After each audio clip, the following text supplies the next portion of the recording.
Howrah মালদাগামী intercity এক্সপ্রেসে আগুন, যার কারণে এবার আতঙ্কিত হয়ে পড়লেন যাত্রীরা। জানা গিয়েছে শনিবার সন্ধ্যায় খাগড়া স্টেশন ও আজিমগঞ্জ স্টেশনের মাঝামাঝি স্থানে ডাহাবাড়া স্টেশনে হঠাৎ হাওড়া মালদাগামী ইন্টারসিটি এক্সপ্রেসে আগুনের জেরে আতঙ্ক ছড়িয়ে পড়ে। শনিবার সন্ধ্যায় এই ঘটনায় ব্যাপক আতঙ্কিত হয়ে ওঠেন যাত্রীরা।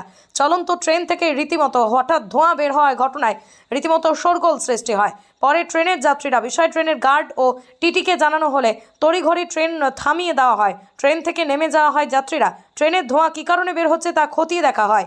রেল দপ্তরের কর্মীরা জানিয়েছেন, এসি কোচের পিছনে রেলের চাকা জ্যাম হয়ে যাওয়ার কারণে ট্রেনের বগি থেকে ধোঁয়া দেখতে পাওয়া যায়। তখনই ট্রেন থামিয়ে দেওয়া হয়, যদিও আর পর আবার ট্রেন মালদার উদ্দেশ্যে রওনা দেয়।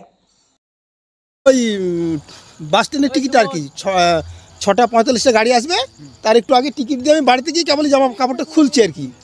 এই মধ্যে আমাকে আজিমগঞ্জ থেকে ফোন করে বলছে যে আপনার স্টেশনের কাছাকাছি ইন্টারসিটি আগুন লেগে গেছে, তো কাছাকাছি আমাকে একটু খবরটা দেন। সঙ্গে সঙ্গে আমি গাড়ি